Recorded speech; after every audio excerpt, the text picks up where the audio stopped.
Hola.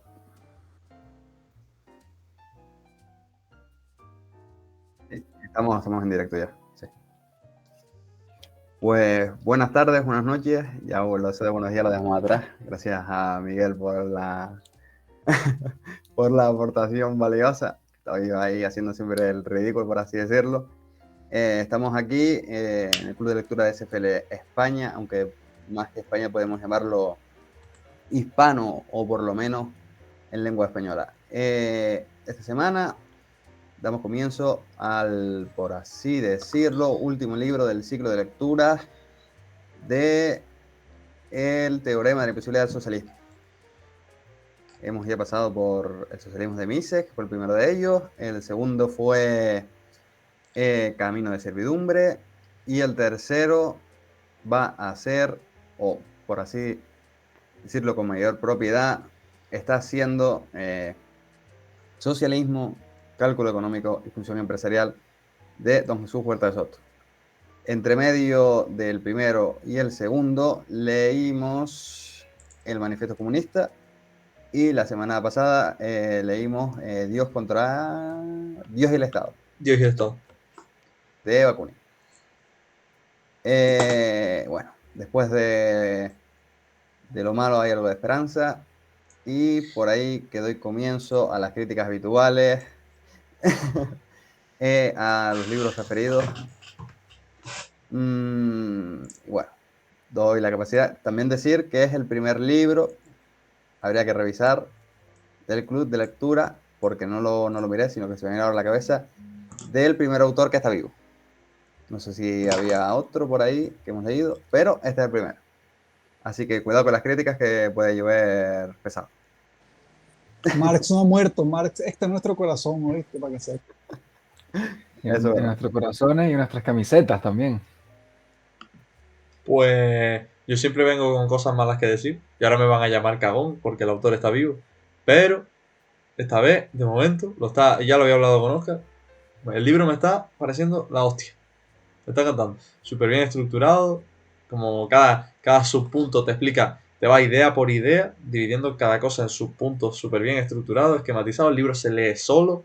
Tiene la palabra monigotes que me encanta. Y nada, yo no tengo nada malo que decir. Literalmente, de verdad, este libro es.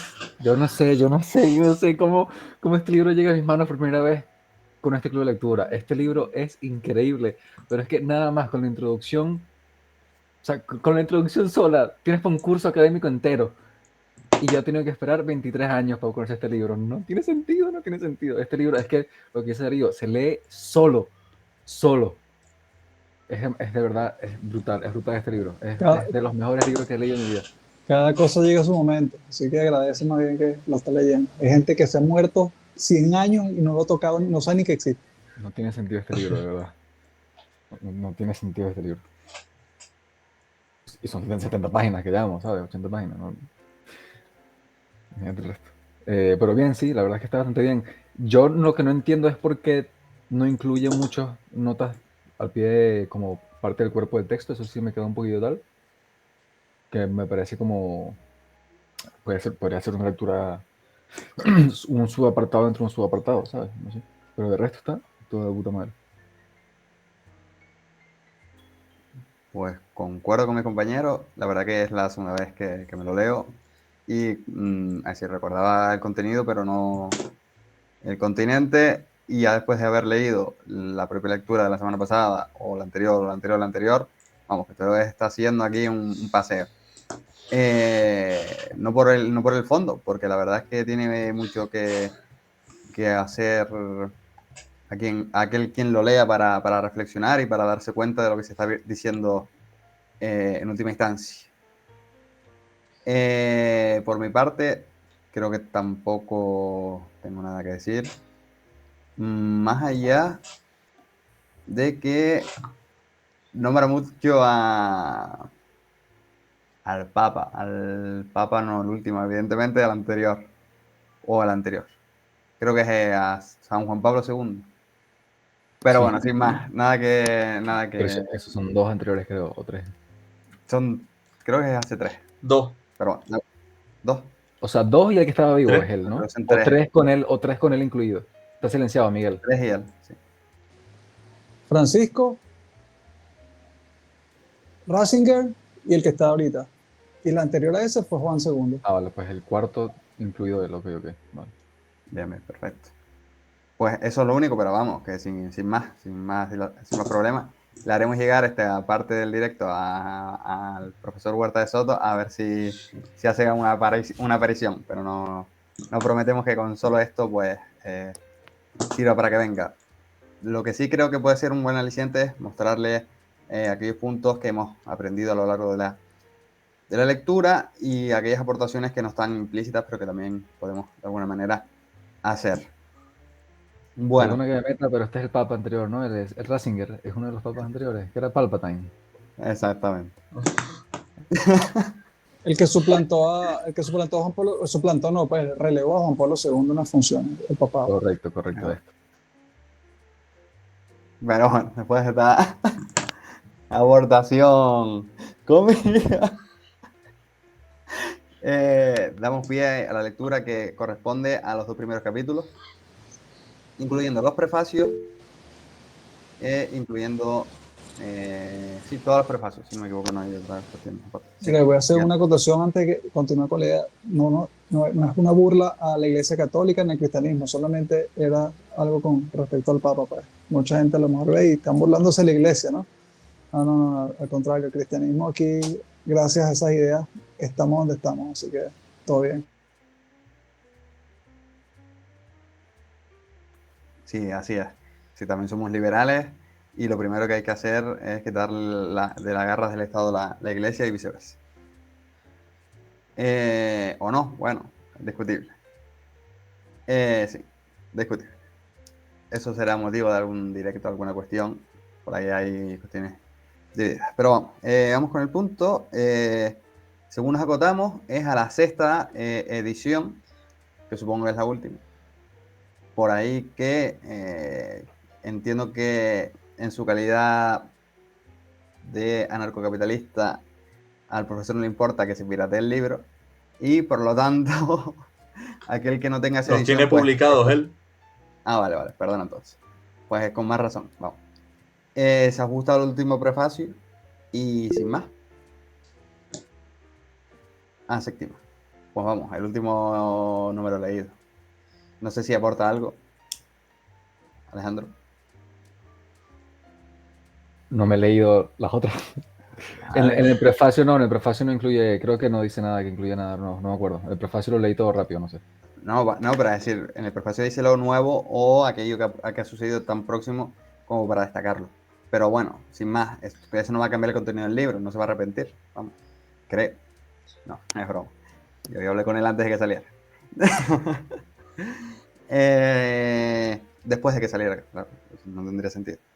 Pues bueno, en el prefacio de la 6ª edición, pues nos habla del COVID, que sale durante el COVID. En la 5ª, que se pasa a nuevos idiomas, se traduce a nuevos idiomas como el chino y demás, que estos aquellos quienes hayan visto sus clases, pues ya lo sabrán, vamos, que lo suelo repetir mucho. El prefacio de la 4ª no añade nada, la 3ª igual, y la 2ª celebra más de lo mismo, vamos, lo de los nuevos, nuevas traducciones. Y bueno, la primera nos comienza que todo empieza en 1973, yendo él con su padre y con un amigo de la familia a unos seminarios que se hacían en Madrid, que por aquí tenía apuntado yo el nombre de los hermanos Reich, si no me equivoco, que son los que... Sí, Joaquín y Luis Reich Albiol, que son los que hicieron esos seminarios y por los cuales le llegó a Huerta de Soto las ideas de la escuela austriaca. Por ahí también adolece un poco de decir que fue un tanto ortodoxo y también keynesiano, pero que solo duró poco. Y de hecho llega a conocer a Hayek y es motivo de su orgullo, no solo el conocerlo, sino tener cierta relación hasta la muerte de este como el máximo adalic próximo a su juventud de las ideas de la libertad y posteriormente tener buena relación con el propio Rothbard y el profesor Israel Kirchner, nunca me sale bien el nombre, Kirchner, ese, que no son los argentinos. Cuidado con ese apellido. Sí, que de hecho lo cita mucho en el libro. Pero bueno, vayamos al caso, y es que el capítulo 1 hace un poco de trampa. Y el capítulo 1 en sí es la introducción, ¿no? Que ya veces se suele separar el capítulo 1 de introducción, pero bueno, sin más. En la introducción lo que viene a hacer es un caminar por todos los puntos que se van a tomar en consideración a lo largo de la obra, ¿no? Así es que yo creo que lo interesante es simplemente nombrarlos para no caer en reincidir y reincidir en algunos puntos en concreto. Entonces, si les parece interesante un punto que crean que debemos pararnos y hablar un poco, porque a lo mejor nos vamos a quedar en las próximas lecturas con algo en el aire, es decir, vamos a querer profundizar un poco más antes de leerlo como tal, pues me lo dicen, paramos, lo comentamos, o si quieren poner algo de actualidad en esto que estamos comentando, pues se hace, sin más. No sé qué les parece. Vale, para adelante. Exacto. Pues bueno, me pongo mi libreta delante, que si no voy a quedar aquí petudo. Bueno, el fracaso del socialismo, los problemas que tiene la ciencia económica a la hora de tener un buen método, a la hora de ser críticos consigo misma y a la hora de que la historia sirva como instrumento para llegar a conocer los problemas que ha tenido tanto la ciencia económica como el llevar a cabo el socialismo en el plano real. El fundamento del subjetivismo metodológico, la definición del socialismo, a la cual hablaremos hoy, la función empresarial del socialismo, lo cual también hablaremos hoy, el socialismo como error intelectual, que eso lo atenderemos en la próxima lectura, el debate en torno a la imposibilidad del socialismo, el teorema de la imposibilidad del socialismo, que parte de los años 20 y 30 y terminan viendo sus resultados a final de los años 70 y con la caída de la URSS en los años 90. El estatismo como fundamento de parte del Estado, de la visión del Estado, la refutación a Oscar Lange y algunas otras corrientes de pensamiento que intentan partir del socialismo a un neosocialismo o un neo-marxismo. Otras soluciones fuera de lo que sería el socialismo hegemónico, es decir, por ejemplo, las terceras posiciones o el socialismo trotskista o demás otros socialismos. Y otras posibles líneas de... bueno, por aquí está Marcela. Hola Marcela, ¿qué tal? Y otras posibles líneas de investigación, como podrían ser la planificación o la depuración de las responsabilidades dentro de la que sería el hecho científico y demás. El futuro de la ciencia económica, la reinterpretación de análisis histórico dentro del marco austriaco y la elaboración de una teoría sobre la prevención y el desmantelamiento del socialismo. Es decir, cómo se haría es preferible que se haga un retroceso sobre el caminar del Estado o sobre el caminar de las ideas socialistas en la sociedad. Ya con esto me callo y doy un capítulo que eso casi que parecía valga hoy no el chiste recurrente, sino el uso recurrente de las analogías católicas o eclesiásticas, un salmo. Entonces, vamos con el capítulo 2, que habla de la función empresarial. No sé si alguno nos puede decir qué entienden por función empresarial o cómo desligarían la visión que se tiene socialmente asociada al empresario de la función empresarial, porque es y no es lo mismo a su vez. O bueno, si hay algún... No sé. Con el concepto de función empresarial, es verdad que entender el origen etimológico ayuda bastante a entender el concepto que aquí trata de explicar el profesor Huerta de Soto y que Kirchner intentaba, no sé, que hacía para sus proyectos, para sus investigaciones, para sus teorías. Pero me pasa con ese término lo mismo que con el tiempo hemos visto que ha pasado con el término de socialismo frente a estatismo, y que por eso precisamente Huerta de Soto comentó algunas veces que le gustaría cambiar el título y tal, que lo correcto a día de hoy sería eso. Y no sé si hay, no sé si les ocurre, si han pensado, si hay en el debate actual algo que pueda reemplazar eso de función empresarial por otro término. Porque es verdad que nosotros, bueno, si lo entendemos más o menos y partimos de la base de que, a diferencia de muchas personas, partimos de la base que una persona, por ser empresario, no tiene que ser del diablo, ¿sabes? Que eso mucha gente piensa que un empresario, escucha empresario, no, ya es, cuidado. Entonces, no sé si de cara a solventar ese tipo de cosas, de malinterpretaciones, habría un término mejor. Yo no se me ocurrió ninguno, la verdad. Y creo que la verdad es que lo contiene bastante bien ese concepto. Pero yo sí algunas veces lo he pensado con la función empresarial, pero no hay otra forma de expresarlo mejor, esa concepción de intentar hacer la perspicacia, por ejemplo, que él comenta. Eso término yo creo que sí lo concede bien. Eso es lo que yo quiero comentar, pero bueno, luego respondo a la pregunta directa, paso a que otra persona hable. Bueno, yo ligando con lo que decía Alejandro, perspicacia, más que un término similar o equivalente, diría que es una cualidad, ¿no? O no una cualidad, sino una característica, no es la palabra que estaba buscando, de la propia función empresarial, ¿no? Entonces yo, la definición, pues más o menos que sintetizo, ¿no? De lo que saco del libro, sería pues basado en lo que es la acción humana, y pues si se entiende lo que es la acción humana es fácil de entender, digamos, de manera esquematizada, que yo creo que eso lo hace muy bien el propio Jesús, el autor.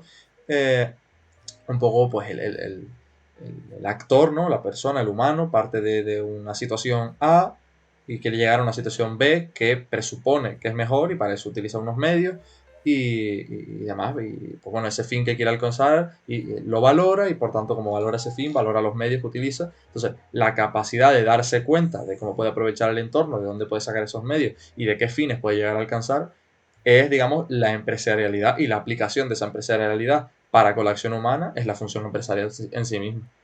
Así lo defino yo y creo que es una buena interpretación de lo que dice Jesús, que me lo desmienta alguien si así lo considera, pero esa es la definición que doy yo basado en las palabras del Que te lo profesor. desmienta el propio Jesús cuando venga. Si viene. Jesús, no, Don Jesús, perdón. Doctor tercero, ¿cómo era? Miguel. Doctor. Ahí, eso con respecto a lo que dice Alejandro, que después Darío refuerza, creo que más bien habría, y digo creo porque como aquí siempre exponemos las ideas y las ponemos a prueba, ¿no? Buscar cambiar el sentido o buscar un sinónimo de lo que se quiere expresar el autor, tal vez desvirtuaría un poco realmente lo que es el concepto, porque el mainstream hasta ahora, hasta hace unos años, vamos a decir, yo voy a poner 2020 que es cuando en la medio de las cuarentenas estalla toda esta ola, después de que Milei había pasado de como de 2016 entrevistándose en todos los medios de comunicación donde podía, pero yo creo que la función empresarial es el mejor término, pero son estas ideas que nosotros lunes a lunes vamos aquí compartiendo, discutiendo, cuestionando, las que tienen que empezar a divulgarse con mayor potencia para que entonces el término continúe, pero sea el cambio social el que empiece a mirar ese concepto como algo positivo y deje de verlo como algo negativo, porque como bien dice Alejandro y Darío refuerza, tiene connotación negativa, función empresarial.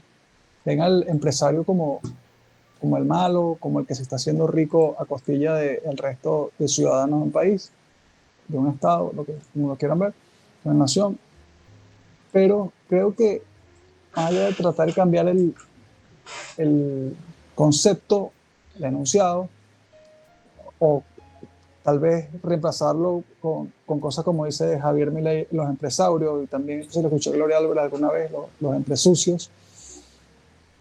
El profesor Huerta de Soto lo hace referencia a la función empresarial, y quizás es la difusión de estas ideas que estamos aquí hoy reforzando y multiplicando, las que deben hacerse entonces como el mainstream, para que entonces el cambio sea realmente social, no tiene que estar cambiando concepto a concepto, porque entonces, imagínate, es escalable realmente eso, es sostenible. Bueno, esa es la pregunta y mi intervención. Pues bueno, sí, estoy de acuerdo con Miguel. Siempre que se intenta pulir un término, ¿no? El término del autor, se desvirtúa un poco. Hay que ver si siempre es a malas o a buenas. Básicamente porque lo que se ha hecho con el término empresarialidad o empresario como tal es ir puliéndolo desde la idea misma de Mac DeVille o de Adam Smith para que tuviera las connotaciones que tiene hoy en día. Pero sí, totalmente de acuerdo. Si ahora mismo intentamos tirar el término dentro de la lectura, pues terminaríamos por no entender lo que vamos a entender o moverlo. La cuestión también es que creo que hay que luchar los términos, combatirlos. Es decir, que el empresario, con la connotación del empresario denostada, pues se supone que con más razón hay que utilizarla.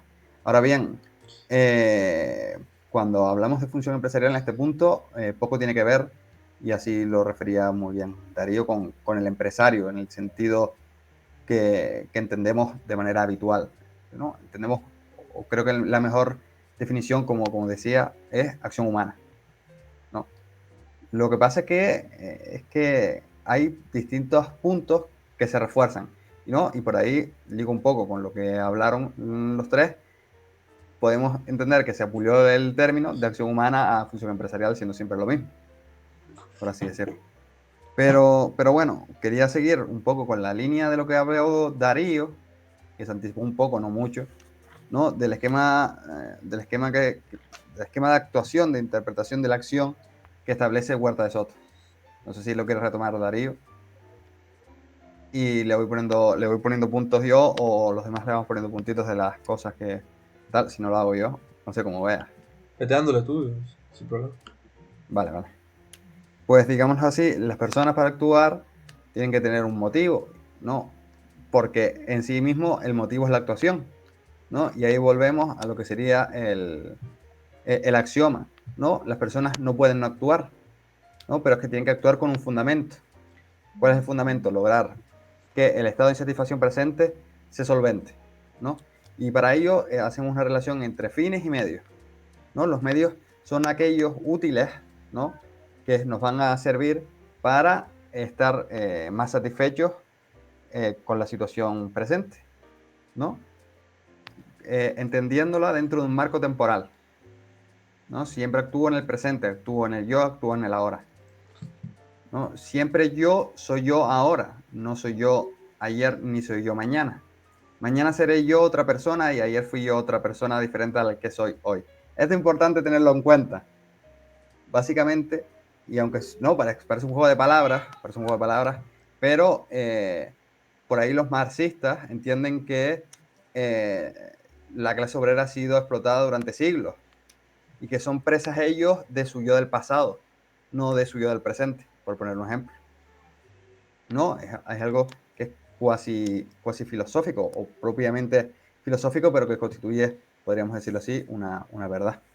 Entonces, no, por ahí que los bienes que nos van a servir para lograr nuestros objetivos, vamos a llamarlos, van a fundamentarse en una serie de utilidad.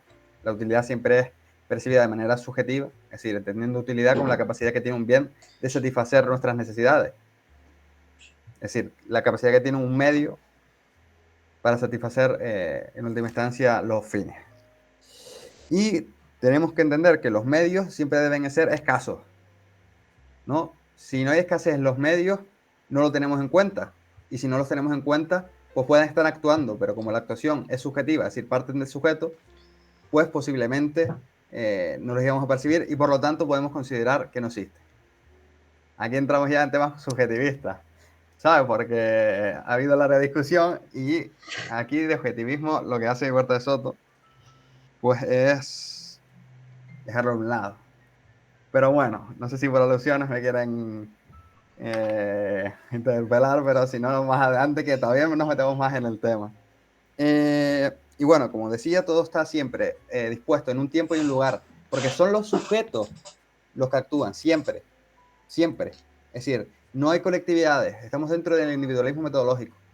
No los obreros, no los obreros vieron incrementado sus medios para lograr el fin de subir el salario. No, determinados obreros, un obrero o en determinado lugar, unos distintos obreros coaligados lograron, pero no los obreros en un sentido abstracto.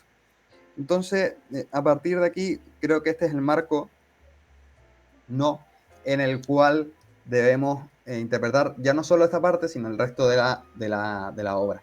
También hay que tener en cuenta que los bienes, es decir, los medios y los fines no están dados, ¿no? Porque por ahí la economía neoclásica lo supone, ¿no? Es decir, están dados, lo que pasa es que mucha gente no es consciente de que existen y por lo tanto hay que facilitarlos de alguna manera positivista o de alguna manera a partir de la propia matemáticas.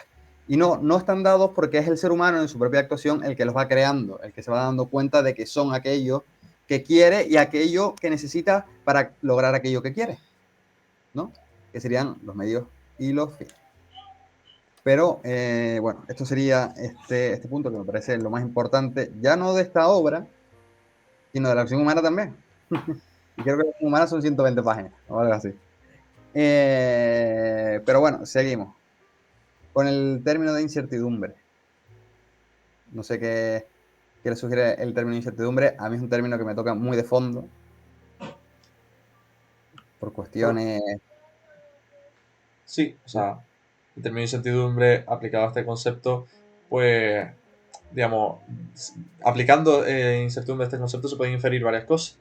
Por ejemplo, a mí una cosa que no sé si capaz me estoy adelantando o no, yo creo que ya se puede hablar en esta parte del libro, yo lo tengo apuntado en mis notas ya en esta parte, que es el concepto de especulación. Es decir, especulación y bueno, y preferencia temporal por ahí ya si Oscar quiere hacer comentario que lo maneja mejor, seguro, pero digamos, toda acción se hace bajo incertidumbre, es decir, tú utilizas ciertos medios para alcanzar un fin en base a lo que tú subjetivamente crees que te van a aportar esos medios para con ese fin, pero tú eso, digamos, tú no puedes predecir el futuro de manera completa, es decir, tú siempre estás especulando, después, más adelante, que aquí se me estoy adelantando, el profesor pues divide, digamos, la especulación en dos tipos, ¿no? Especulación y eso se me fue la palabra, si alguno me la puede recordar, Arbitraje y especulación. arbitraje y especulación, pero bueno, eso más adelante, sí. Y nada, simplemente eso, la incertidumbre es fundamental y bueno, conecta también con el tema de la preferencia temporal y las dos divisiones de tiempo que hace el profesor, ¿no? Lo de Kairos y Cronos, ¿no? Del tiempo en percepción, digamos, física o matemática y la percepción subjetiva. Y bueno, un poco esas son las ideas que me vienen a la cabeza con el tema de la incertidumbre que hablaba Oscar.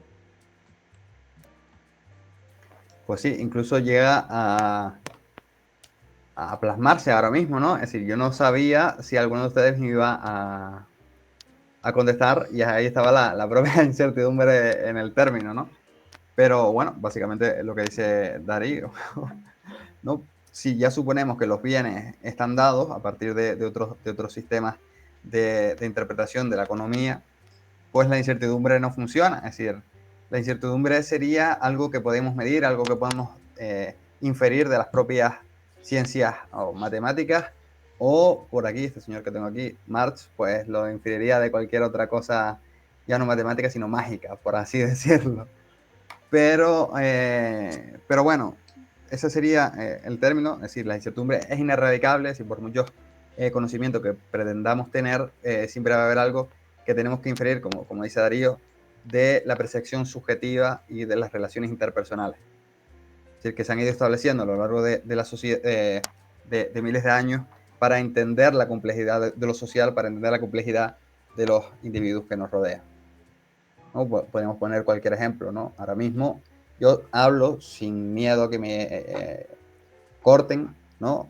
O por el mero hecho de que hay una cierta institución, por así decirlo, de que cuando alguien habla, por respeto, el resto no lo corta, o si lo corta por un motivo considerable. No estoy diciendo que no me pueden cortar, al contrario. Es decir, en esta propia incertidumbre hay ciertos esquemas que todos dejamos entender y que casi, por así decirlo, no se nos tiene por qué coactar para que nosotros lo entendamos, ¿no? Por así decirlo. No tiene que estar el socialismo, el jefe del partido comunista en tu casa para decirte, ahora interven, ahora no, ahora interven, ahora no. Nosotros mismos somos lo suficientemente inteligentes y tenemos la suficiente educación para saber cuándo tenemos que interrumpir y cuándo no.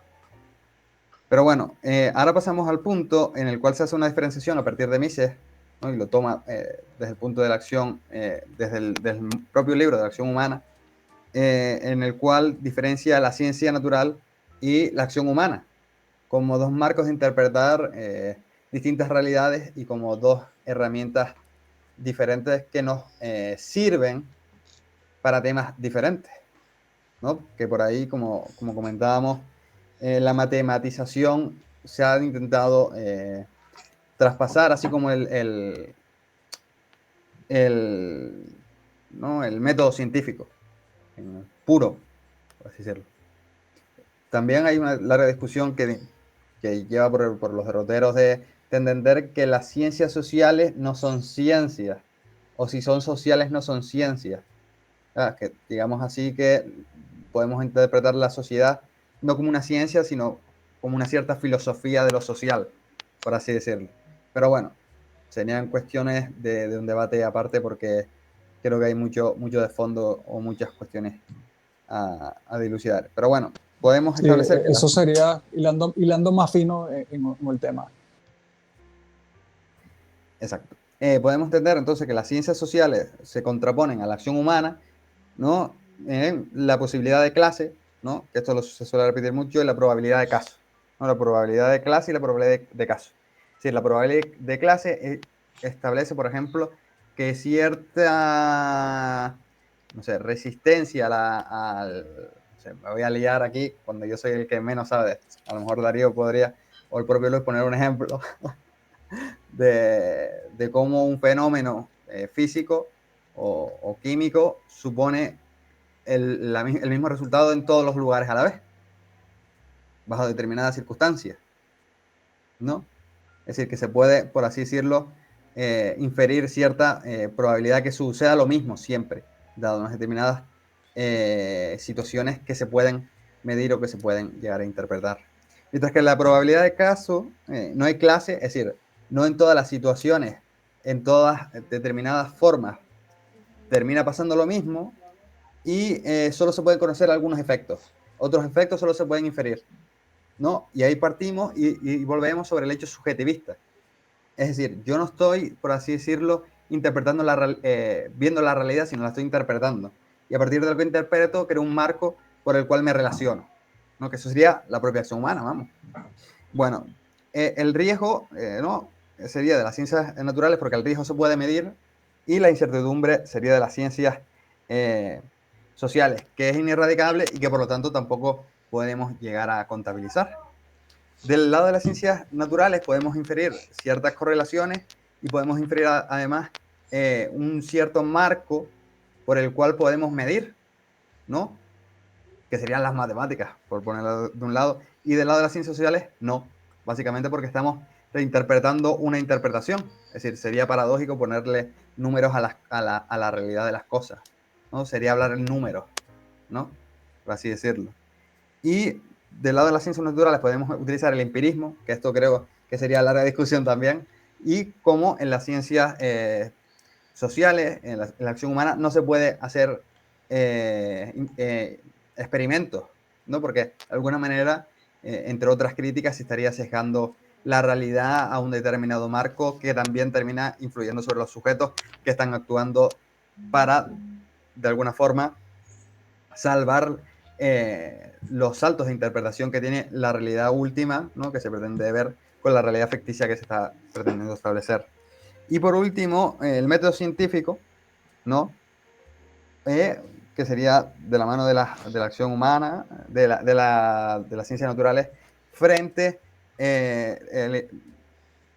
entender la realidad como a partir del fundamento de la actuación empresarial y a partir de la revisión, a partir, valga la redundancia del término, de la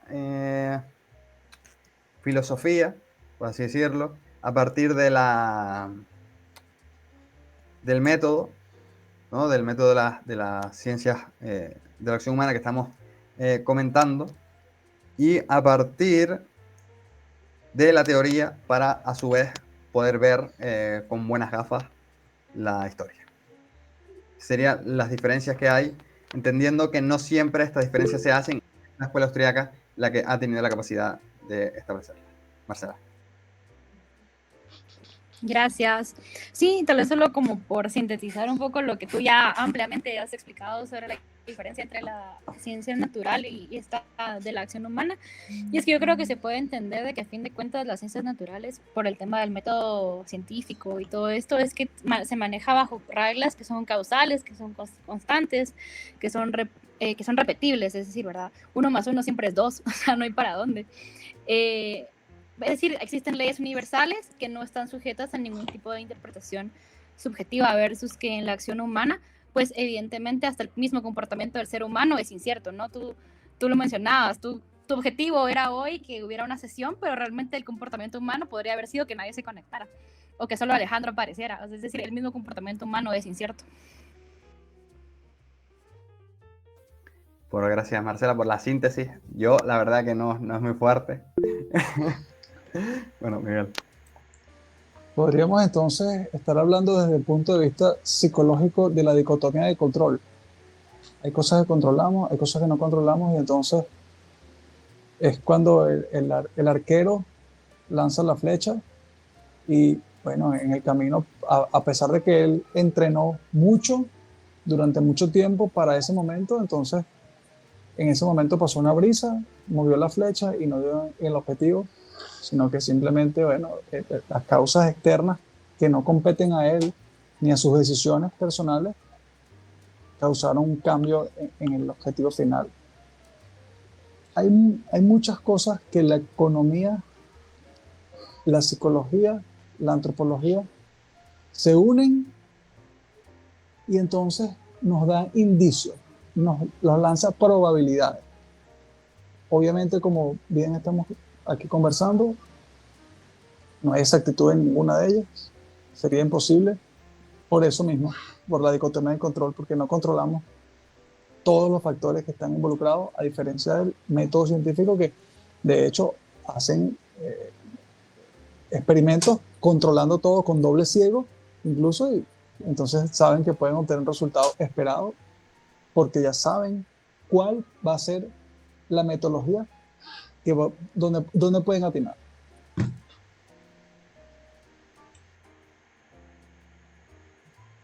Sí, Marcela.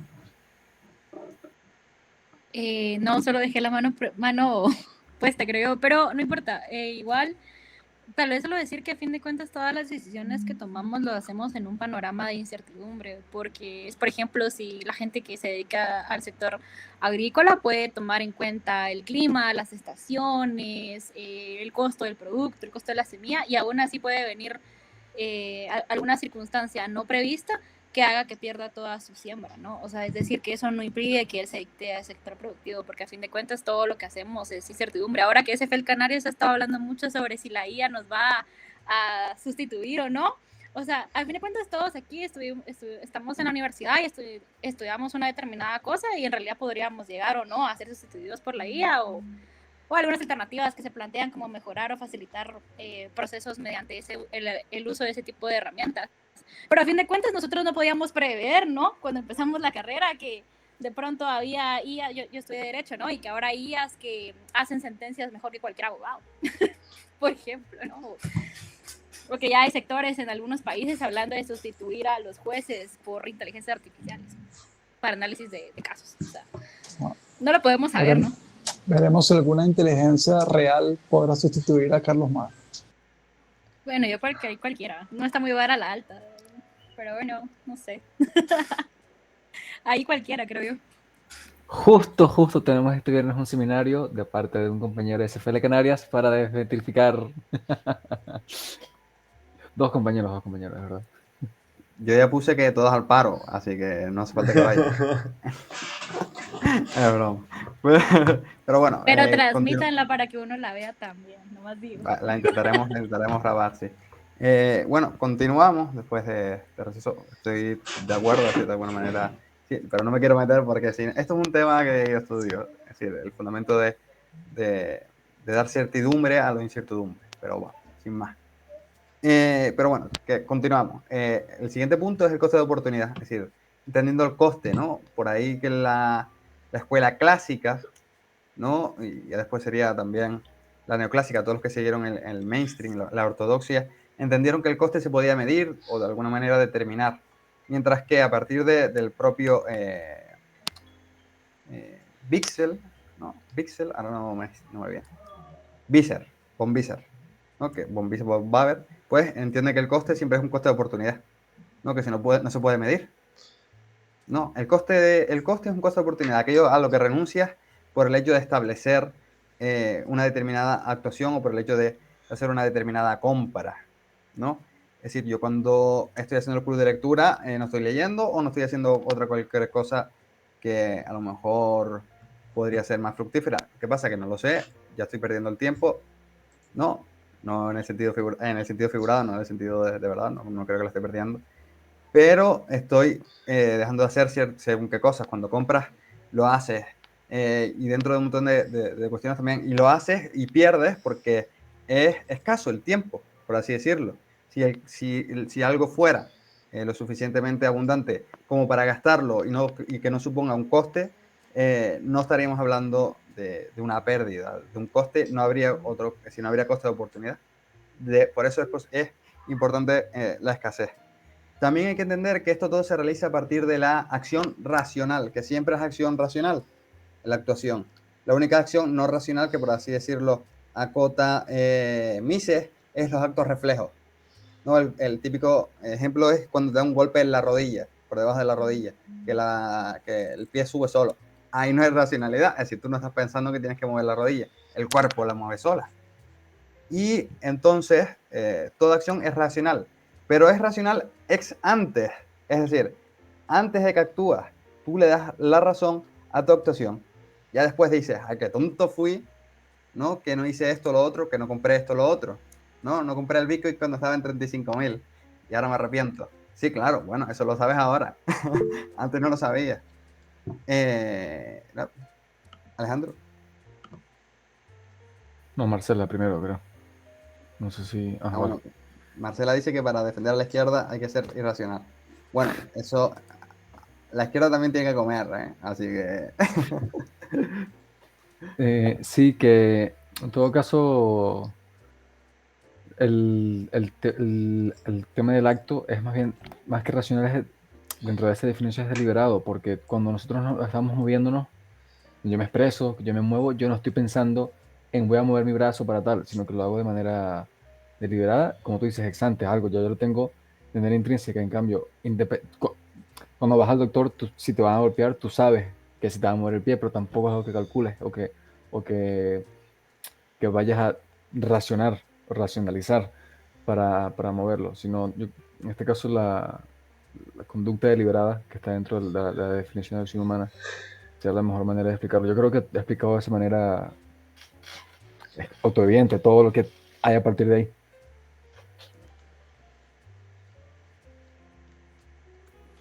También haría el énfasis en la voluntariedad, ¿eh?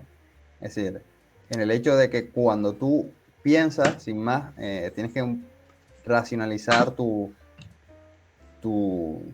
alrededores. Es decir, si tú partieras de que todo te es ajeno, ¿no? O que todo pasa sin tú saber por qué pasa, de alguna manera terminarías, no sé si llegando a volverte loco, pero por lo menos no sabrías qué pie poner delante a la hora de caminar, ¿no? Cuando te vas a mover. Así que por así decirlo tienes que engañarte a ti mismo, ¿no? Por así decirlo, tienes que ir racionalizando todo lo que está pasando alrededor, ¿no? ¿Por qué esta persona me mira así? ¿Por qué esta persona hace esto? ¿Por qué la otra persona hace lo otro? Si de alguna manera en décimas de segundos te tienes que dar una razón, sin tú darte cuenta, que es un poco lo que comentas. Pero si mañana me pongo esta ropa o me pongo la otra ropa, también lo estás racionalizando, ¿no? Aunque después digas, coño, es decir, lo mejor era ponerse la otra ropa porque va a ser frío. Pero tenías razón tú, y este es el punto, por lo cual es importante. Tenías razón tú, es decir, hiciste uso de la razón tú a la hora de elegir esta ropa y no la otra. Tenías fundamentos de razón, pero tenías fundamentos de razón ex antes, no en el momento que saliste de tu casa con pantalones cortos y empezó a llover.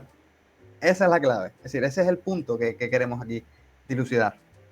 Bueno, también hay que entender, y esto es cuestión de discusión dentro de la escuela austríaca o de la economía en sentido amplio también, otro punto diferente que sería las escalas de utilidades, ¿no? El humano actúa, pero tiene que actuar y hay muchas cosas que quiere hacer. Pero bueno, ¿qué hace antes y qué hace después? Porque la acción viene determinada por la propia acción. Es decir, la escala de prioridades viene determinada por la propia acción, dice Mises. Pero a su vez, antes de actuar, estás pensando, ¿no? ¿Qué hago primero? ¿Qué hago después? Vamos a ver, respirar tienes que respirar, eso no lo puedes no hacer, ¿no? Por lo tanto, es lo que terminas haciendo todo el rato, ¿no? Respirar y pensar también. Puedes no pensar, pero no pensando estás pensando. Eso es algo que quería dejar por ahí. Y dentro de esta escala de utilidades, lo que se pone en discusión es que si tú la pones simplemente, si tú te creas tu escala de utilidades y ya está, o si tú la escala de utilidades la ponderas. Es decir, esto para mí vale 0, algo, 0, algo más vale esto, si esto vale algo 0, o es decir, de manera ya inconsciente la estructura. Eso será cuestión que veremos seguramente si traemos algún libro de Juan Ramón Rayo, porque él tiene una visión diferente a la de Mises y una visión diferente a la del profesor Huerta de Soto, porque él entiende que la puedes ponderar, mientras que tanto Huerta de Soto como Mises no, dice que simplemente la estructura. Esto será importante y creo que lo veremos cuando leamos el libro del dinero de Mises. Esto por ahí él lo pone en discusión. Pero continuamos y vamos a un punto que hablaba Darío sobre la ley de preferencia temporal, que no sé si alguno de ustedes la conoce y que es súper importante. Entre otros libros, tengo uno por aquí que se llama El dinero, que creo que la debemos... a ver, el tiempo. Espera, un segundo. El precio del tiempo, exacto. El dinero es el que está al lado. Y lo que hace es un poco explicar los fundamentos que se le han dado a lo largo de la historia al tiempo y su relación con el precio, es decir, el coste del precio y lo que supone entender el tiempo para entender la vida en sí y para entender la economía en el sentido de actuación, en el sentido de praxeología, pero también en el sentido de cataláctica. Esta diferenciación que hace Hayek. Bueno, la ley de preferencia temporal nos dice que las cosas más próximas a nosotros, es decir, las cosas que podemos tener antes, valen más que las cosas que podemos tener en el futuro. No sé si estarán de acuerdo con eso. Eso a igualdad de circunstancias, ¿no? La de Me igualdad es refiero, pecado, ¿cómo? según lo digas. ¿Cómo? Sí, pero sí, igualdad de circunstancias. Ok. Sí, porque la escuela austríaca dice que nunca hay igualdad de circunstancias. Pero lo Sí, que el sí ceteris hace... paribus es una Exacto, abstracción, ¿no? es ficción. Sí. Pero, exacto, es decir, lo más próximo en el tiempo es más valioso que lo más lejano en el tiempo. Claro, entonces, a partir de esta ley podemos decir, tú actúas de acuerdo a tu escala de preferencias, pero lo que vas a priorizar es lo que antes puedes tener. Y, dice, y terminaríamos en la conclusión de que terminaríamos gastando tanto todo lo presente que nos quedaríamos sin nada para mañana, ¿verdad? Pero está en la lógica de la función empresarial el entender que aun cuando en el presente valoremos más las cosas, posiblemente estas cosas van a ser más valiosas en el futuro y por lo tanto no las voy a consumir. Por así decirlo, estamos invirtiendo. Por así decirlo, estamos especulando. Y ahí vamos al siguiente punto que también comentaba Darío, que sería la especulación. En los dos términos que utiliza el profesor Huerta de Soto, que sería arbitraje y especulación, ¿no? El arbitraje, por así decirlo, sería en relación al presente y la especulación sería de acuerdo al futuro. Claro que no hay presente, no hay futuro sin presente, ¿no? Por así decirlo, tenemos que entender el tiempo como una suma sucesiva de pequeños presentes. Y como el futuro no existe, sino que nace a partir del presente, ¿no? Tenemos que entender que estos están coordinados, ¿no? Que tu acción tiene que coordinar posibles otras acciones en el futuro para lograr tu fin, ¿no? Deben ser pequeños medios intertemporales que terminen en ese fin. ¿Vale? Antes de llegar ahí, tenemos que entender otro fundamento que explicaré rápido, que son los elementos que constituyen el cambio de información a partir de la función empresarial. ¿No? La función empresarial viene determinada por una serie de información que se va sucediendo a lo largo del tiempo y que sirve ya no solo al individuo, sino ya no solo al individuo en particular, sino a la suma de individuos para determinar la realidad de las cosas, los fundamentos subjetivos, por así decirlo, que hacen que las personas se coordinen, que hacen que la sociedad sea posible, por así decirlo. Y bueno, los puedo enumerar de manera rápida. El conocimiento subjetivo, no existe un conocimiento social, ¿no? Es decir, no existe nada como nosotros, en este grupo nosotros sabemos, no, es decir, cada uno sabe una cosa, posiblemente es muy próxima a lo que cada uno sabe, pero no sabemos, el grupo no sabe, sabemos todos, es decir, sabe Luis, sabe Miguel, sabe Alejandro, sabe Marcos, Víctor, Marcela y Darío, y yo, pero sabemos algo nosotros, es decir, como individuos, no lo sabemos en conjunto. Si yo no pienso en que me duele el pie, es decir, cuando le duele a Alejandro, por ejemplo, a Alejandro le duele, no nos duele a todos cuando le duele a Alejandro. Por ahí está ese juego que se utiliza mucho de la retórica dentro de la retórica del Estado, ¿no? Es decir, en España nos morimos de hambre, en España estamos en crisis, en España no hay para comer. Es decir, no sé, yo no conozco a España, pero sí conozco a las personas que comen, no comen, están en crisis o no. Hablando de España no hay España o vivienda. Venezuela. Está España o Venezuela. No, de Venezuela. Pues exacto. Vale, el siguiente punto es que el conocimiento es privativo, es decir, lo que yo conozco no lo conocen ustedes.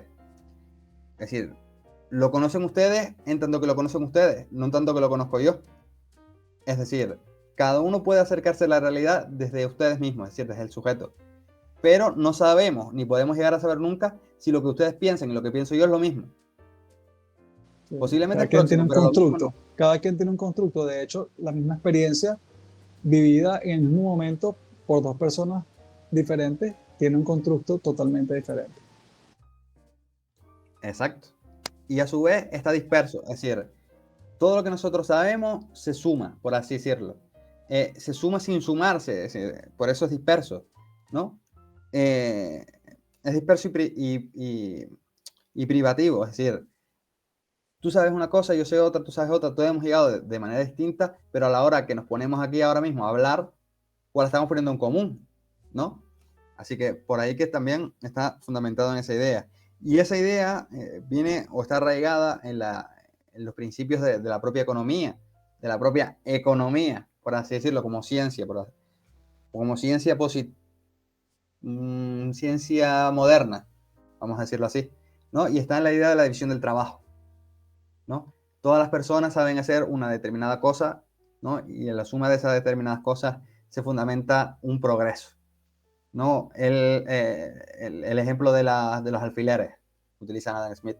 Claro que él no se dio cuenta que no está ese conocimiento en el trabajo, ¿no? En la división del trabajo, sino que está ese conocimiento en las ideas de la sociedad. En la sociedad está. Y no es una división del trabajo, es una división del conocimiento. Claro, la división del trabajo es una división del conocimiento aplicada al trabajo, pero no es en sí mismo la realidad última de las cosas. Lo que determina esa realidad es la división del conocimiento, de lo que todos sabemos y los otros no. Bien, el siguiente punto sería el conocimiento tácito no articulable. No sé si conocen este conocimiento. O me pueden poner un ejemplo.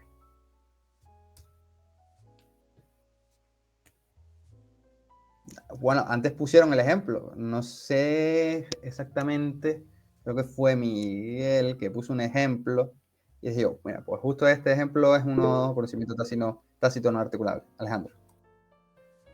Sí, no sé si entraría aquí, pero a veces cuando tú y yo hemos hablado privadamente, que hemos hablado de estos temas, del conocimiento, de la información, me has puesto el ejemplo de por qué saludamos con 2 besos. No sé si ese entraría aquí. Cuestión de los saludos, ese tipo de normas sociales. Ese sería un conocimiento evolutivo. Pero, por ejemplo, el conocimiento tácito no articulable lo suele explicar Huerta de Soto con el de la bici. Y Miguel puso el del arco, las flechas. Tú sabes tirar las flechas y que lleguen al medio. Ahora, tú explícame físicamente cómo lo haces. No lo sabes, ¿verdad? Pero tú sabes que si tiras de determinada forma, así, así, así, tiras y cae en el medio. Es tácito, no es articulable. No me dices tú, según la línea, el fundamento de la gravedad con 5,5, tú coges el arco, tiras y ya llega en el medio. Eso es conocimiento tácito no articulable.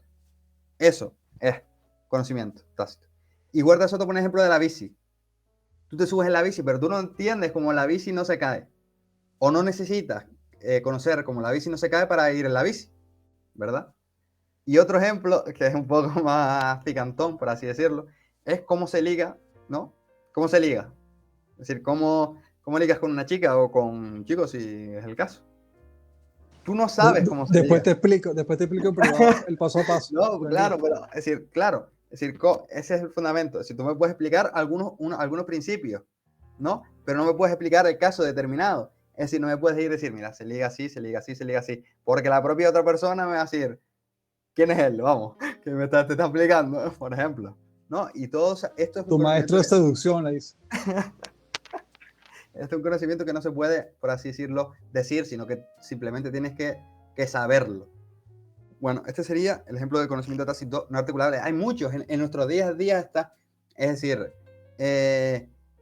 no sé, la forma en la que, no sé, ahora me vienen ejemplos que no vienen al caso, pero en nuestro día a día están, es decir, la forma en la que escribes, o la forma en la que escribes tú de manera particular, son conocimientos que están siendo, por así decirlo, inconscientes. Bueno, después, otro punto es la creación de información, ¿no? Cuando tú estás creando información, estás haciendo que las otras personas reciban esa información, que la reinterpreten a través de su reinterpretación y del input que te crean, tú realizas otro output que crea otra información y así se va creando un flujo de informaciones en toda la sociedad que van creando la complejidad que no somos capaces de asimilar. La forma en la que transmitimos la información no siempre es ni la mejor, ¿no? Es decir, siempre es la mejor porque es la que viene determinada por la actuación y por unas circunstancias dadas que no se volverán a repetir, pero que no siempre es clara, ¿no? No siempre es clara, evidente, y aun cuando sea lo suficientemente clara, no transmite la total información que tú quieres transmitir, porque sería poco menos que poner mi cabeza en la de ustedes y que la de ustedes sea mi cabeza para que lleguen a entender en última instancia lo que yo les pretendo comentar. Sí, porque hay que hacer la diferencia de enseñanza y aprendizaje en ese momento. Hay una forma de enseñanza, pero cada quien tiene una forma de aprendizaje que es incompatible porque no tenemos las mismas redes neuronales ni siquiera. Y sí, y ya después, otro ejemplo dentro de lo que comentas, es que a partir de cómo tienes tú diseñada tus estructuras mentales, pues vas a determinar que unas cosas son más importantes que otras. Y posiblemente lo que ustedes leyeron y apuntaron o simplemente leyeron es totalmente diferente de lo que yo apunté y leí. Y por lo tanto podemos constituir, ya no solo en este ejemplo, sino en el resto de ejemplos también, que la relevancia de la información es subjetiva, ¿no? Y que es cuestión de tener un poco, para los términos que hemos utilizado antes, de perspicacia para seguir en la línea de lo que uno piensa y lo que otros piensan. Incluso la misma persona, leemos un libro y a la segunda lectura vemos ideas que no estaban y decimos, esto no estaba aquí en la primera lectura. No, sí estaba, es el mismo libro, pero la importancia que tenías de una idea a otra ha cambiado al respecto a la primera lectura. Pues bueno, exactamente. Es decir, lo dice mucho una persona que ha sido muy influyente así, digamos así, en mi camino por las ideas de la libertad, el profesor, bueno, periodista Domingo Soriano, que él lo que suele hacer es leer los libros y marcar las lecturas con de distintas formas, y así él se da cuenta de lo que marcó en la anterior ocasión y lo que ha marcado en la nueva. Que si el libro es bueno lo marca todo, dice. Pero coño, eso sería como volver a leer de nuevo, sin sentido. Pero bueno, esas son palabras de él. Y bueno, toda esta coordinación de información, de los métodos, es importante tenerlas en cuenta para que la sociedad pueda interconectarse sin que nadie la llegue a cortar, ¿no? Es dentro de este flujo de información, de estos métodos de información, cómo la sociedad se coordina y cómo la sociedad avanza.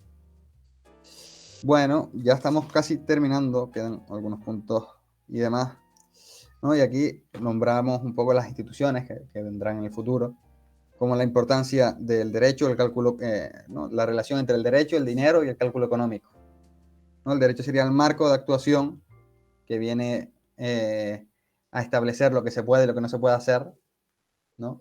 Y que viene determinado por una serie de paradigmas que hacen que de verdad sea derecho en el sentido material y que no sea un derecho arbitrario o positivo.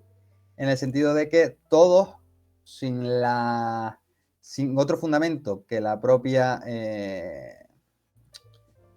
razón, podamos deducir de las actuaciones que tenemos a nuestro alrededor. Es decir, ¿cuál es la altura que tiene que tener, cuál es el peso que tiene que tener una rueda de un SEAT Ibiza? Pregunto. ¿Cuál es el peso de la goma? El peso del neumático. No. Los ingenieros determinarán eso. Bueno, pero tú puedes llevar el coche y que te multen, ¿no? Por tener menos del peso. ¿No? Eso no lo conocemos. Lo que sí sabemos es que tú no le puedes robar el coche, ¿no? Es decir, que tú no puedes ir y robarle el coche. Eso sería derecho. ¿Entendemos? Uno sería derecho, el otro sería un fundamento positivista, un fundamento positivo a partir de lo que sería el derecho implantado por las cargas y las fuerzas del Estado. Alejandro, yo sé que no te dio tiempo de buscar el peso, pero ¿o sí? No, estaba en otro rollo. Iba a decirte, uno sería derecho, otro sería un zurdo. Eso es verdad. No, sí, tengo un par de cosas que comentar, pero prefiero que termines para luego explayarnos. Sí, simplemente el derecho sería fundamentado en el respeto a la vida, la propiedad, el libre comercio y el cumplimiento de los contratos. Eso sería para todo liberal, por así decirlo, el fundamento último del derecho. Aunque por ahí ya, no sé si en esta sesión de lectura que tendremos con posterioridad o en la siguiente vamos a traer cuestiones de derecho al club de lectura, pero sí, Alejandro. No sé hasta qué punto se hace hincapié en este tema, pero a mí es un tema que me gusta mucho. Lo he comentado con algunos de ustedes en alguna oportunidad, pero la cuestión relativa a la información. Yo nunca, hasta que no leí el libro, no había caído en cuenta, no había asociado, no había aplicado ese marco dinámico de la economía que se utiliza en la escuela austríaca a las cuestiones de la información.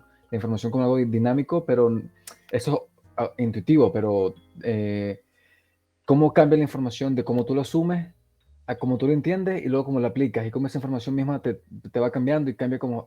yo eso no había caído en cuenta. Y más allá de los precios, del concepto de precios como transmisores de información, yo no veo que se haga tanto hincapié en la importancia de la información, de la transmisión y de lo que es, porque creo que es el punto importante. A mí me gusta mucho, desde que entendí cómo van los precios más o menos, he dicho, pero es que aquí está la clave de todo, es trascendental para todo. Y hoy por ejemplo, estamos en clase, hoy una asignatura que es Servicios Sociales, Planificación y Evaluación. Y claro, servicios sociales, políticas públicas, partimos de la base de que tú puedes controlar la realidad y que puedes conocerla. Para empezar, puedes conocerla. Segundo, puedes controlarla. Y tercero, puedes modificar la realidad. Claro, hoy hubo como un rayo de luz ahí en clase porque la profesora nos dijo, mira, este texto vamos a leerlo rápidamente en clase. Y una de las cosas del texto era, hasta ahora se ha aplicado un modelo estático del análisis de las políticas, de la planificación. Vamos a ver cómo hacemos con un análisis más dinámico, ¿no? Más de los procesos de cambio. Pero claro, como voy a caer en el error dentro del desarrollo teórico de a través de la observación se puede entender la realidad y a partir de ahí, pues, entonces, claro, pero no hemos superado, no se ha superado esa concepción. Y, coño, a mí me parece que la cuestión relativa a la información, así como en la introducción Huerta de Soto decía, campos de la investigación dentro de las ciencias que son importantes para el futuro, que aquí no podemos entrar. Si mal no recuerdo, él no comenta nada de eso, de digamos la teoría de la información, eh, pero creo que valdría la pena. No sé cuál es el estado de esa materia en la actualidad, ¿no? Porque estos temas a mí particularmente me tocan un poco lejos en cuanto a mis estudios, pero sí de manera personal, pues cuando puedo me meto en ellos. Y la información es clave, todo ese conocimiento tácito que uno aprende, cómo lo transmite, cómo la importancia de los precios del intercambio hace que esa información se manifieste, etcétera, etcétera, etcétera. Y creo, esto es una idea que se me ocurrió mientras estábamos hablando en la sesión de hoy, creo que el, el análisis para la propia existencia del Estado de una comunidad política, si podemos decir que sería inevitable la figura del Estado, es inevitable, creo, porque como los sujetos no tenemos la capacidad de atender a la realidad en su totalidad y necesitamos depender precisamente de esa interdependencia, esa cooperación entre individuos, no necesitamos para lo que decíamos antes, para poder solventar esa situación de incertidumbre ineradicable, la mejor forma de hacerlo es probablemente formando un cierto grupo, una cierta comunidad más amplia, que tenga esas ciertas instituciones presentes que a ti te sirvan para decir, bueno, pase lo que pase, hay algo que me protege. Ya sea la cuestión, ¿no?, de analizar esa protección social que podemos tener, cómo se transmite. No estoy hablando de seguridad social, ojitos, no estoy hablando de eso. Sino estoy hablando de redes de apoyo, en todo caso, si quieren, por ejemplo, voluntarias, obviamente.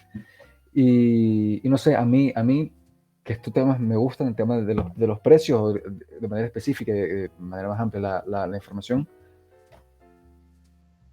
Creo que aquí hay chicha, hay cosas para sacar aquí. A ver, de alguna manera, la información la estudia.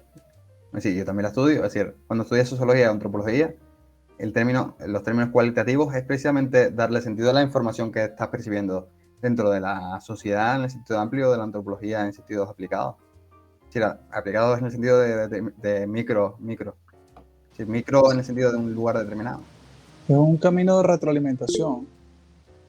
Se va retroalimentando tu conocimiento, lo que sepas poco, mucho, lo vas aplicando, pero esa aplicación te va generando una retroalimentación que te puede entonces llevar a decir, por aquí parece que fuera, por aquí parece que no fuera. Tengo que continuar, no hay certidumbre. Entonces, el hacer te hace ser. Uh-huh. Hacer y ser. Entonces, cuando logras esa retroalimentación, vas a tener entonces nuevas redes neuronales, nueva información que podrás compartir, proceso de enseñanza, pero el aprendizaje va a quedar supeditado a la experticia y también la forma de pensar de la persona que está aprendiendo. Sí, es decir, siempre una relación de input y output ahí que vas creando, y si tú eres capaz de analizar de acuerdo a una teoría que se ajuste a aquello que más o menos tenga algo de sentido, pues tu interpretación va a ser más válida, te vas a poder relacionar con mayor facilidad o vas a ser capaz de captar la información que subjetivamente entiendas más pertinente y que posiblemente se acerque a la información que te están prestando, por así decirlo, ¿no? No sé, si no, se pone un ejemplo, el ejemplo que se suele utilizar es, estamos en una playa y hay alguien que está en el mar levantando las manos gritando. posiblemente se está ahogando, ¿no? Entonces, si tú eres capaz de entender que se está ahogando, pues lo vas a salvar, ¿no? La relación entre lo que te están ofreciendo y lo que tú estás recibiendo es la misma. Por lo tanto, tú lo salvas, ¿no? Si tú le entiendes que te está saludando o algo así, pues no habría relación entre las dos informaciones y por lo tanto habría, por así decirlo, una pérdida de una persona, entendiéndolo como un valor absoluto, la vida humana. Por ahí habría información que se va cruzando, pero la información, como bien dices ayer, la más sutil es la que no se transmite de manera directa, sino de manera indirecta. Es decir, es decir, por así decirlo, la importante de verdad, la que nadie es consciente, y digo importante porque no eres capaz de transmitirla, ¿no? Su comunicación, subcomunicar. Exacto. Son pequeños gestos o ni gestos, sino formas de hablar, la cadencia de la voz, no sé, a lo mejor si alguien, en este mismo ejemplo, si estás en una fiesta, bueno, eso no sería un pequeño, no, si estás en una fiesta, estás así, a lo mejor estás bailando, pero bueno, sin más. Eso es, por ejemplo, el tema este de, ahora no me sale, me vino a la cabeza, sin más. El ejemplo de la serie de médico, del médico este que es estadounidense, House. House, puede ser, pues, se ponía un ejemplo de cómo una persona es lo suficientemente perspicaz, ¿no? Y que encuentra la suficientemente información como para por pequeñas cosas ver si alguien está enfermo o no, o de qué está enfermo, por poner un caso. Pero bueno, continuamos, que si no nos quedamos fuera de juego. Pero siguiendo la línea de Alejandro, esto nos adelantamos un punto, y es como toda actuación ¿no? viene de la mano de un propósito, ¿vale? Pero es que los propósitos pueden ser desde el punto en el que varias personas nos ponemos de acuerdo o no, ¿no? Si no nos ponemos de acuerdo, pues no se realiza el caso, sin más, cada uno por su lado. Bien, si ahora a mí me obligan a que esto se efectúe, o si yo quiero realizar ese propósito con otra persona y no nos dejan realizarlo, ¿verdad? Pues se va mermando la capacidad que tiene la sociedad. Y en el ejemplo que ponía Alejandro, ¿no? Dice, hay que intervenir socialmente por medio de los servicios sociales mismos, ¿no? Dice, ¿cómo intervenimos? ¿No? ¿Cómo intervenimos? Bueno, Es que no sabe. no, No claro que sabe. no, sí sabe. Es decir, sí sabe. Otra cosa que soluciona el problema. No, tú tienes unos fines y unos medios. Los fines no son, los medios no son tuyos, así que bueno, total. Que eso sería otro punto que miraremos en otro momento. Pero los fines son los fines. Es decir, yo quiero lograr esto. Yo lo quiero lograr esto. Posiblemente no soluciones el problema, pero actúas.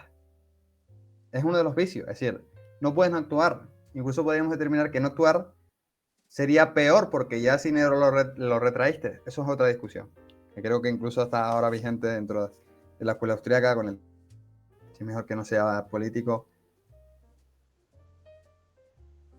Un segundo mientras Oscar se le reconecta. Oscar, no sé si nos oyes, pero Sí, perdí un poco la conexión. Ahora. Si es mejor que sea político o no sea político Milei, por ejemplo, sería una discusión entre la actuación y la no actuación como algo preferible dentro de lo que sería el sistema público.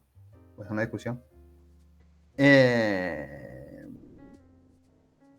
Y también hay que entender que dentro de las políticas públicas hay un fin, más allá del fin directo, es decir, siempre hay algo indirecto que se está fraguando.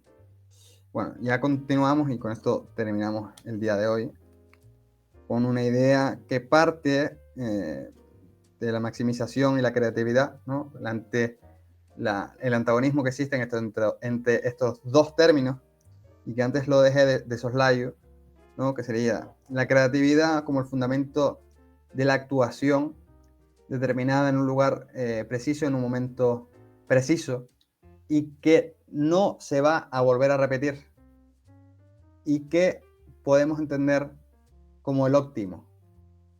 Aquello que pasó fue lo que podía, lo mejor que había podido pasar con los bienes, es decir, con los medios y con los fines establecidos de acuerdo a las capacidades, de acuerdo a la información dada en ese momento. Es decir, yo ahora estoy hablando y posiblemente cometa errores a la hora de hablar, ¿verdad? Podemos decir que sería óptimo que yo hablara de acuerdo a unos estándares o que yo transmitiera la información de acuerdo a unos estándares, ¿verdad? Sería lo óptimo. Pero lo que hay que entender es que ese óptimo es ficticio, no existe. Ahora mismo no existe, ni va a existir.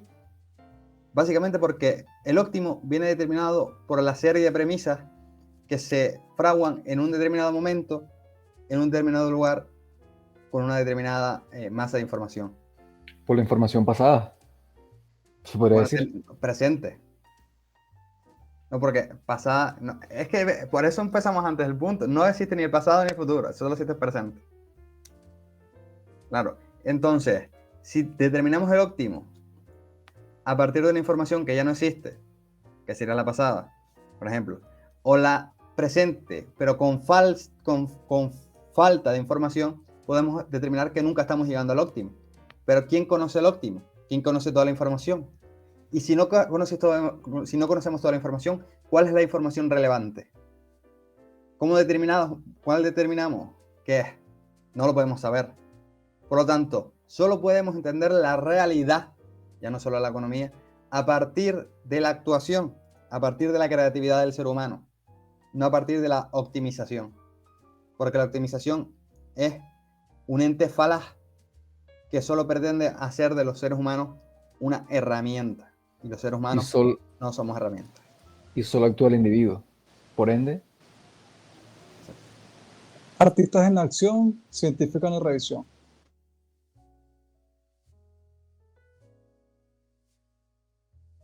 Y ya con esto terminamos en el día de hoy haciendo la relación entre la función empresarial y el concepto de socialismo, que lo tengo apuntado por aquí, pero porque dije, lo leo. Ahora no lo voy a encontrar. A ver, por aquí.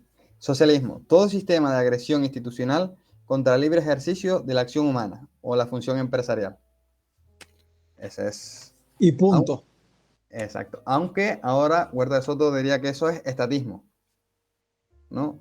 Que lo discutiremos en lecturas futuras. Y por último, antes de cerrar con el día de hoy, el análisis ético de la función empresarial. Así que de alguna manera lo hemos determinado a partir de inferir que la información, ¿no? El óptimo de la información, las capacidades que tenemos, que tiene el ser humano o una determinada sociedad, vienen determinadas por la capacidad que tienen a partir de las instituciones, de los individuos y de los marcos legales e institucionales para vivir o servirse de acuerdo a un fin, ¿no? Que sería la libertad, y de acuerdo a muchos fines que los determinan los propios individuos. Ya con esto creo que podemos cerrar la reunión. No sé si tienen algún punto que a mí se me escapara. La libertad es el medio, no el fin.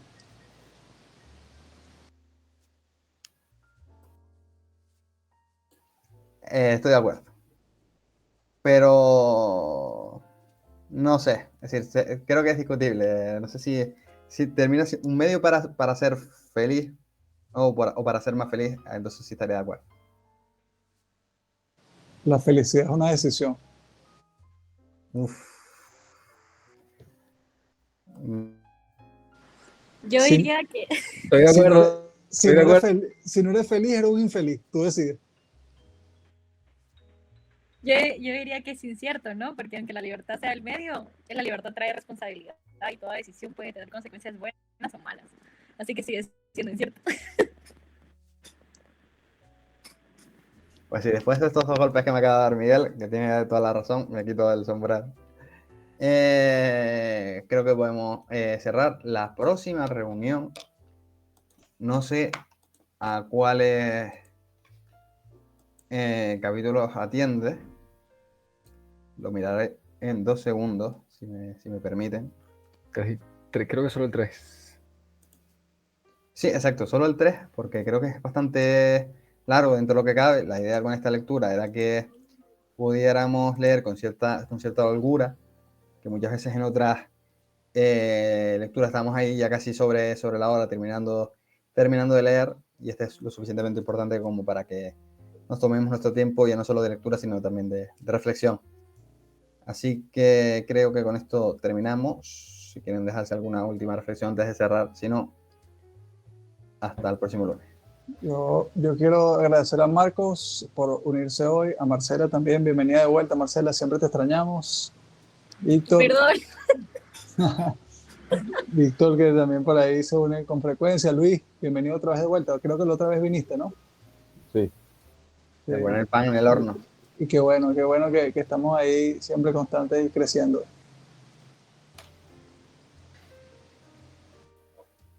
Pues nada, lo dicho, gracias y buenas noches.